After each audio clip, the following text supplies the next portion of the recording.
Hello students, मैं हूं अंकित सक्सेना। आज हम लोग करेंगे ईडीएम फ्रेसेस जो आपको यूपी पीईटी और अदर एग्जाम्स में जरूर देखने को मिलेंगे। देखिए, इसको करने का तरीका क्या है कि आप तो या तो अंडरलाइन जो आपको एक वर्ड दे रखे हैं तो आपको मीनिंग उसका पता हो, या फिर आप पीछे की जो सेंटेंस दे रखा है उसकी हेल्प लेके कुछ ना कुछ आप मीनिंग निकालो। तो कोशिश आप ये कीजिएगा जो आपके अंडरलाइन वाले हैं वो ईडीएम है और उसका आपको अर्थ समझ में आना चाहिए, तो आप अच्छे से कर ले जाओगे। क्योंकि काफ़ी एग्जाम्स में क्या होता है कि केवल आपको ईडीएम दे देंगे, पीछे का टेंस नहीं देते हैं, जिससे आपको क्या होगा, डायरेक्ट अगर याद है तो आप कर पाओगे, नहीं तो नहीं कर पाओगे। तो चलिए देखते हैं।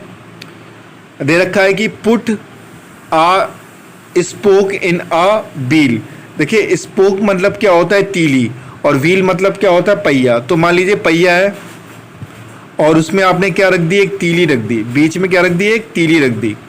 क्योंकि put a spoke in our wheel, put मतलब रखना, स्पोक मतलब क्या हो गया, तीली हो गई, और व्हील मतलब पहिया हो गया। अच्छा, कोई मान लीजिए कार चला रहा है और बीच में आपने तीली रख दी या कोई मोटी सी चीज़ रख दी तीली की तरह, तो क्या होगा, वो पहिया रुक जाएगा और आपने उसके लिए क्या कर दी, परेशानी खड़ी कर दी। पता चले वो अपनी वाइफ से मिलने जा रहा है या गर्लफ्रेंड से मिलने जा रहा है और आपने क्या करा, उसकी गाड़ी आपने रोक दी, तो क्या हो जाएगा, उसको क्या हो जाएगी, परेशानी हो जाएगी। तो इसका सही आंसर क्या जाएगा, टू हिंडर। इसका सही आंसर क्या जाएगा, टू हिंडर। हिंडर का मतलब क्या होता है, हिंडर का मतलब होता है बाधा उत्पन्न करना। इसको नोट कर लीजिएगा, ये आपको ईडीएम या फिर आपका सैनो में भी पूछा जा सकता है। तो बहुत प्यारा वर्ड है हिंडर। हिंडर मतलब क्या होता है, बाधा उत्पन्न करना। चलते हैं नेक्स्ट पे।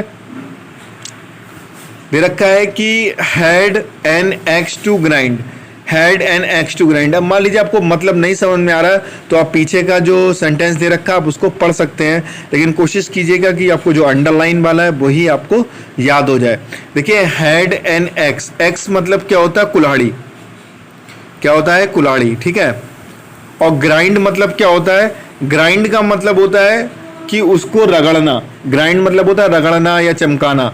तो क्या मतलब हुआ कि अपनी कुल्हाड़ी को रगड़ना। अच्छा, आप अपनी कुल्हाड़ी कब रगड़ोगे, मान लीजिए कोई आपसे कोई काम कराने के लिए आया, आपने अपनी कुल्हाड़ी निकाली और उसको रगड़ने लगे। जैसे होता है कि आप जब नॉनवेज वगैरह खरीदने जाते हो तो वो क्या करते हैं, अपने चाकू को रगड़ते रहते हैं जिससे धार बनी रहे, लेकिन वो तभी रगड़ते हैं जब उनका खुद का काम होता है, मतलब उन्हें खुद काम करना होता है, कोई या सब्जी काटना है, कोई भारी भरकम चीज़ काटनी है, तो वो उसको रगड़ते रहते हैं। तो इसका आंसर क्या हो जाएगा, हैड ए सेल्फिश इंटरेस्ट। क्या हो जाएगा, हैड ए सेल्फिश इंटरेस्ट। अब इसका मीनिंग भी थोड़ा सा देख लीजिए।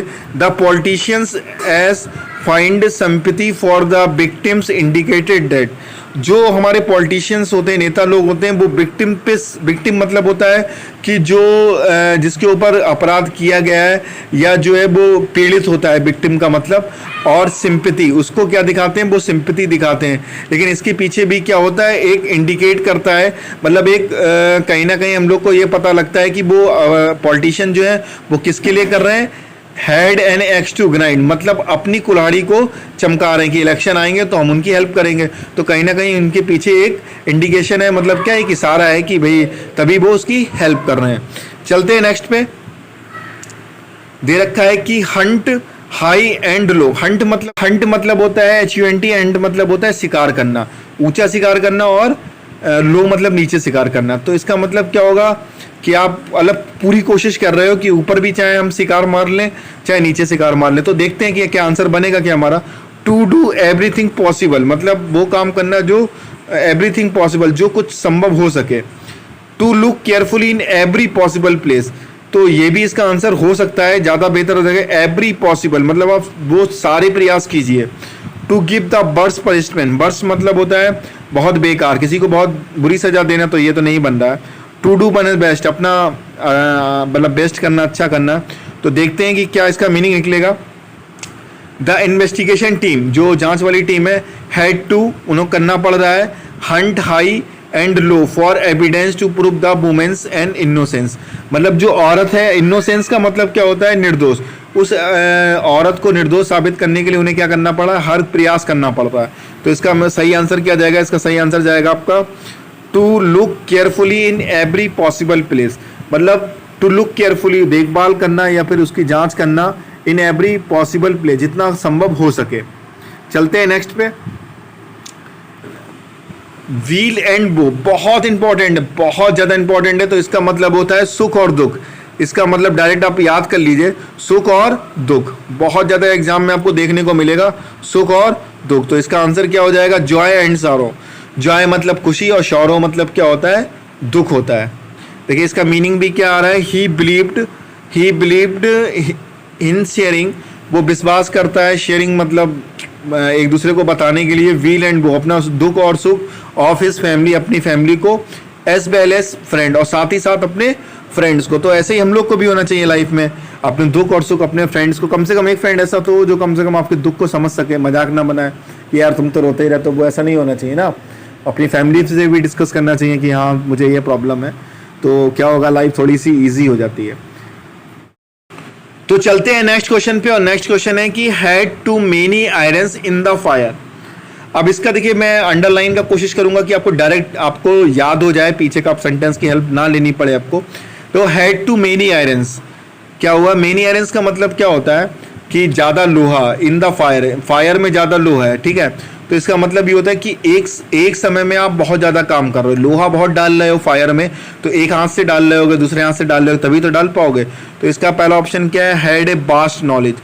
बास्ट का मतलब होता है जो बहुत ज़्यादा हो, तो बहुत ज़्यादा नॉलेज होना तो ये तो नहीं लग रहा है। Had a lot of money, बहुत ज़्यादा पैसा होना, ये भी नहीं है। Doing many thing at A time, यही आंसर इसका होगा कि एक साथ जो है वो कई काम करना। तो इसका सही आंसर क्या होगा, doing many thing at A time. तो पास्ड आउट फ्रॉम यूनिवर्सिटी, मतलब पास हो जाने यूनिवर्सिटी से, तो ऐसा कोई मतलब नहीं है। चलते हैं नेक्स्ट पे। दे रखा है कि his father gave him a long रोप, मतलब उसको लंबी रस्सी देना, गेव हिम मतलब देना, ए लॉन्ग रोप मतलब एक लंबी रस्सी देना। देखिए इसका मतलब क्या होता है इडियम में, कि अगर मान लीजिए आपको कोई लड़का है, ठीक है, और वो क्या कर रहा है, बहुत मिस्टेक्स कर रहा है, तो आप क्या करोगे, उसको पकड़ोगे, उसकी सुपाई लगाना शुरू कर दोगे। लेकिन सुपाई आप तभी लगा पाओगे जब आपके पास में होगा, तभी तो उसे मारोगे पीटोगे आप उसके, कि उसे समझाओगे बेटा ये सब नहीं करो। लेकिन क्या करो, आप उसे एक लंबी रस्सी दे दो, मतलब उसके हाथ में एक रस्सी दे दी, तो और वो आपसे क्या हो जाएगा, दूर होता चला जाएगा।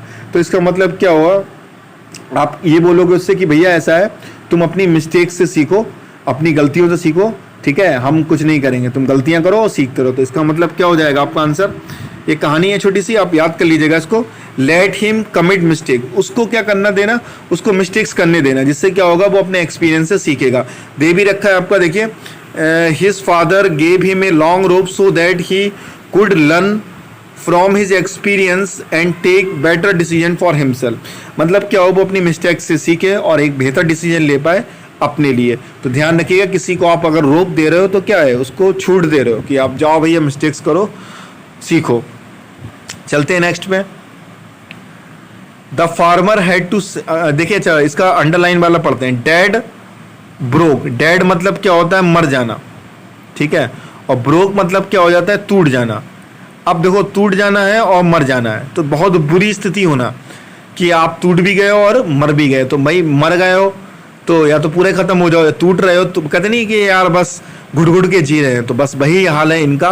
तो इसका आंसर क्या हो जाएगा, बेरी वीक, बहुत कमज़ोर, बेरी पुअर बहुत गरीब होना। ये कॉमन मैन और फियरलेस, तो ये तो बिल्कुल नहीं होगा, ये तो बिल्कुल नहीं है, ठीक है। अब इन दो में से कोई एक है, या तो कमज़ोर भी हो सकते हैं कि बीमार अगर हो गए, तो अब इसकी हेल्प लेनी पड़ेगी हमें पीछे वाले टेंस की। देखें क्या वो कह रहा है meaning. The farmer had to send his wife, had to आ गया, हैड टू मतलब होता है मजबूरी। The farmer had to send his wife मतलब जो किसान है उन्हें अपनी पत्नी को, एंड चिल्ड्रन और अपने बच्चों को, टू फील्ड्स मतलब खेतों में, because he was dead broke, क्या है वो बहुत ज़्यादा क्या हो गया, अपनी बीवी बच्चों को क्यों आप भेजोगे जब आप बहुत ज़्यादा गरीब हो जाओगे कि भाई जाओ तुम भी खेतों पे काम करो जाके दूसरों को। तो इसका सही आंसर क्या हो जाएगा आपका, वेरी पुअर, मतलब बहुत ज़्यादा गरीब होना। चलते नेक्स्ट देखते हैं कि ग्रिप्स माई सोल, ग्रिप मतलब होता है पकड़ना और माई सोल मतलब अपनी आत्मा को पकड़ लेना। तो क्या होगा, प्लीज मी ए लॉट, कृपा करना बहुत ज़्यादा, तो ऐसा कुछ नहीं है। एनॉय मी मतलब, एनॉय मतलब होता है परेशान करना। टिकल्स मतलब होता है किसी के गुदगुदी करना, टिकल्स। एम्यूज मतलब होता है मनोरंजन करना। आप देखिए इसमें कुछ क्लियर नहीं हो पा रहा है, ग्रिप माई सोल अपनी आत्मा को पकड़ लेना, तो या तो आप बहुत परेशान हो गए या बहुत खुश हो गए। तो क्योंकि टिकल्स मी और एम्यूज मी दोनों दे रखा है, तो देखते हैं कि पीछे का जो है क्या हमारी हेल्प कर रहा है। तो पीछे का देखते हैं, there irrelevant banter really grips my soul. देखो इररिलेवेंट का मतलब क्या होता है, जो फालतू की बातें हों, ऊट पटांग जो बातें करता है तो इररिलेवेंट उसको बोलते हैं। तो there irrelevant banter really grips my soul, मतलब जो ऊट पटांग बातें हैं, बेंटर मतलब होता है मजाक वाला, मजाकिया करना। तो जो मजाकिया जो करता है वो मेरी आत्मा को क्या करता है, बहुत ज़्यादा इररिलेवेंट कर देता है, मतलब परेशान कर देता है। तो इसका आंसर क्या हो जाएगा, इसका आंसर हो जाएगा आपका एनॉय। एनॉय मतलब होता है आत्मा को परेशान करना या फिर परेशान करना। तो स्टूडेंट नेक्स्ट क्वेश्चन देखते हैं कि एबव बोर्ड बहुत ज़्यादा एग्जाम में पूछा गया है, एसएससी में तो बहुत बार रिपीट होता है ये। एबव बोर्ड का मतलब देखो, एबव मतलब होता है ऊपर, और बोर्ड को क्या कर देना, ऊपर कर देना। अगर आपने बोर्ड को ऊपर कर दिया है तो अगर बोर्ड ऊपर हो गया है तो सबकी नज़र में आएगा, और जब सबकी नज़र में आएगा तो क्या है, सब राय भी देंगे कि हाँ, बोर्ड नहीं होता, नोटिस बोर्ड लगा देते हैं कि आपको ऐसा करना चाहिए, ऐसा करना चाहिए। तो वो समझ लीजिए मैनेजर जो बोर्ड को ऊपर करेगा या कंपनी जो है बोर्ड को ऊपर करेगी, तो वो कंपनी भी क्या होगी, एक अच्छे माइंड से आएगी कि भैया आप सोल्यूशन दो, आप कहोगे हाँ ऐसा कंपनी में होना चाहिए, मेरा ये आइडिया है, तो आपको बोर्ड पे लिखना पड़ेगा। तो इसका सही आंसर क्या बनेगा, देखिए ऑनेस्ट एंड स्ट्रेट फॉरवर्ड, मतलब आप कैसे होना चाहिए, ईमानदार होना चाहिए, और स्ट्रेट फॉरवर्ड मतलब आगे की मतलब सोच को चलने वाला। स्ट्रेट फॉरवर्ड बोल रहे नहीं कि हाँ वो ज़्यादा सोचता नहीं है और अच्छे से प्लान करके चलता है। तो आप मीनिंग भी क्या बोल रहा है कि the new chairman was quite above board in his behaviour and always welcome fresh idea. तो वो क्या करते हैं, फ्रेश आइडिया को एक्सेप्ट करते हैं। तो एबव बोर्ड का मतलब ही यही होता है, अगर जब आप ऑनेस्ट हो तभी तो बोर्ड को ऊपर कर पाओगे, अगर आप डिसऑनेस्ट हो क्या करोगे, नोटिस बोर्ड को छुपा के रखोगे, नीचे रखोगे उसको, ऐसे कनेक्ट कीजिएगा तो आपको याद रहेगा। चलते हैं नेक्स्ट पे, और ये लास्ट क्वेश्चन है, बहुत ज़्यादा इंपॉर्टेंट है ये भी। तो दे रखा है the rumour spread like wild fire. देखो र्यूमर मतलब क्या होता है, र्यूमर मतलब होता है अफवाह। अफवाह जैसे फैलती रहती है, जब आप लोग फॉर्म अप्लाई करते हो तो बहुत कभी कभी अफवाह आती है कि फॉर्म कैंसिल हो गया या एग्ज़ाम पोस्टपोन हो गया, सरकार भर्ती नहीं कराएगी। तो ये सब क्या है, र्यूमर्स हैं, कहते नहीं अफवाहें बहुत फैलती हैं।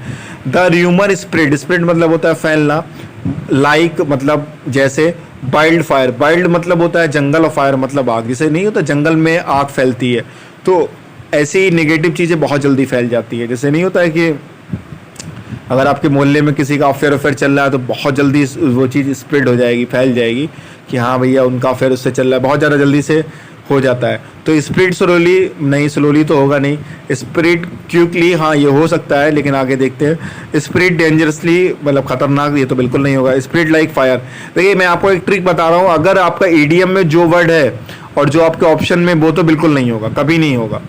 फायर फायर है ये तो बिल्कुल नहीं होगा। तो इसका सही आंसर क्या जाएगा आपका, स्प्रेड क्वाइकली, मतलब तेजी से उसको फैलना है। ध्यान रखिएगा, र्यूमर मतलब होती है अफवाह। तो मिलते हैं नेक्स्ट वीडियो में। अगर आपको ये पार्ट अच्छा लगा तो प्लीज़ कमेंट कीजिएगा, मैं और भी ऐसे ही वीडियो बनाऊंगा। तो जब तक पढ़ते रहिए, ध्यान रखिए, मिलते हैं नेक्स्ट वीडियो।